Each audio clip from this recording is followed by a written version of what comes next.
한 가지 지적하지 않을 수가 없습니다.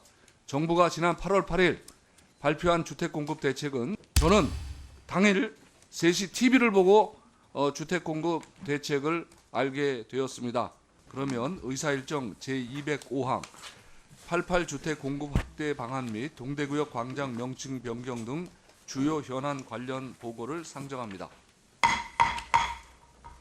오늘 현안 보고는 8월 8일 정부에서 발표한 주택 공급 확대 방안과 최근 발생한 철도 안전사고, 동대구역 광장 명칭 변경, 전기차 화재 사고, 그리고 쿠팡 택배 노동자 사망 사고 등 국토교통부 소관 주요 현안 중 국민적 관심 사항에 대해 보고를 듣고 위원님들께서 질의하는 순서로 진행하겠습니다.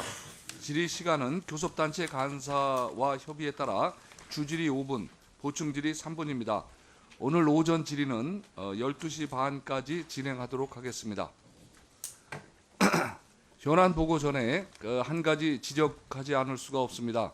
정부가 지난 8월 8일 발표한 주택공급 대책은 6개 분야 49개 과제로 구성되어 있고 그중 18개 과제는 국회에서 8개 법률의 재개정이 필요합니다.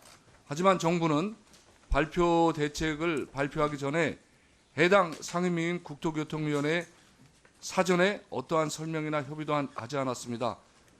저는 당일 3시 TV를 보고 주택공급 대책을 알게 되었습니다. 이런 상황에서 어떻게 국회에 협조의 요청을 할 수 있겠습니까? 국회가 협조하는 게 당연합니까?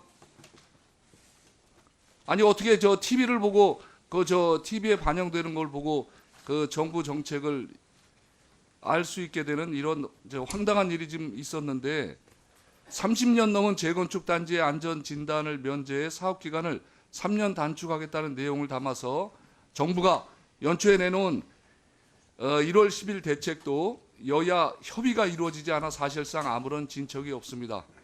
정부가 발표한 정책이 실제 성과를 내지 못한다면 정부의 정책의 신뢰를 떨어뜨려 시장의 불안 요소로 작용할 수 있습니다. 정부 정책에 대한 기대감 저하로 인한 주택시장 불안정성이 확대되지 않기 위해서라도 정부는 국회 해당 상임위원회와 소통이 절실합니다. 앞으로 발표하는 주요 정책과 관련해서는 사전에 국회와 협의해 주시기를 요청드리겠습니다. 그러면 먼저 박상호 국토교통부 장관 나오셔서 간략한 업무 보고를 해주시기 바랍니다.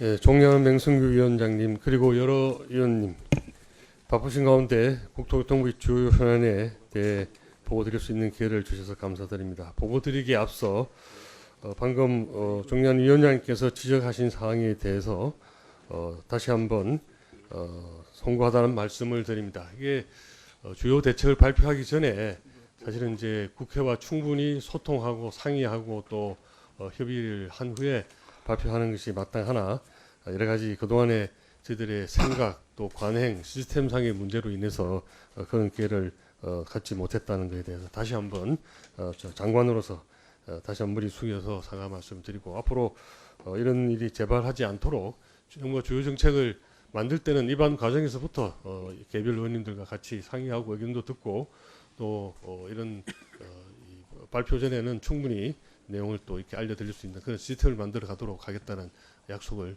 올리겠습니다. 다시 한번 송가단 말씀드리고 재발하지 않도록 유의하겠습니다. 그럼 국토교통부 주요 현안에 대해서 보고 드리겠습니다. 먼저 주택공급 정책 관련입니다.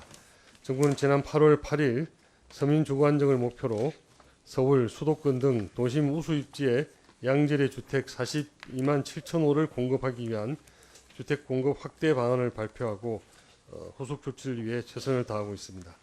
재건축 재개발 패러다임을 규제에서 지원으로 전환하기 위해 가칭 재건축 재개발 사업 촉진 특례법을 제정하고 도시 건축 규제도 합리적으로 완화하여 정비 사업의 속도를 획기적으로 제고해 나가겠습니다. 아울러 비아파트 시장의 정상화와 신규 택지 공급 등을 통해 청년들의 무너진 주거 사다리를 복원하고 자산 양극화를 해소하겠습니다. 공공의 신축 매입 약정을 11만 호 이상으로 확대하고 서울은 제한 없이 최대한 매입하여 무주택 서민 실수요자 등에게 신속히 공급하겠습니다. 또한 청년 등 미래 세대를 위해 25년까지 서울 수도권 우수 입지에 신규 택지 8만 호를 추가 공급하겠습니다. 지방의 미분양 해소를 위해 9월 중 CR리저를 출시하고 PF 대출 보증과 세제 혜택을 확대하여 지방의 주택 공급 여건도 개선해 나가겠습니다. 주택 공급 정책 이외의 현안들에 대해서도 보고 드리겠습니다. 지난주 대구시는 동대구역 광장에 박정희 광장 표지판을 설치하고 개막식을 개최하였습니다. 현재 동대구역 광장은 아직 준공고시가 되지 않아 위탁 시행자인 대구시가 관리하고 있는 상황이며 표지판 역시 대구시 예산으로 설치되었습니다. 정부는 추후 준공 확인 과정에서 준공 확인이 되면 이제 국유재산으로 넘어오는 과정입니다. 그래서 이 과정에서 표지판 처리 방안에 대해 대구시 철도공단 등과 협의하여 검토 조치할 계획입니다. 최근 인천 아파트 지하 주차장 사고를 비롯하여 전기차 화재 사고가 반복되며 국민들의 불안과 우려가 증가하고 있습니다. 정부는 범부처 TF를 통해 전기차 충전 시설, 소방 안전 등 종합적인 전기차 안전관리 대책을 마련하여 이런 시일 내에 발표하겠습니다. 한편 쿠팡 택배 종사자의 사망 사고도 택배 종사자의 열악한 근로 여건에 대한 개선 요구도 증가하고 있습니다.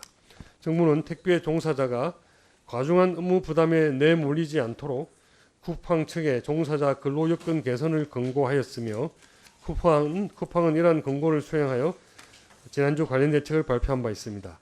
앞으로 개선 대책이 빈틈없이 이행되도록 철저히 관리하고 표준 계약서 개정 등 종사자 근로 여건을 개선하기 위한 추가적인 대책도 적극 마련하겠습니다. 지난 일요일 오후에는 동대구역에서 경주역으로 향하던 KTX 산천 열차가 운행 중에 탈선하는 사고가 발생하였습니다.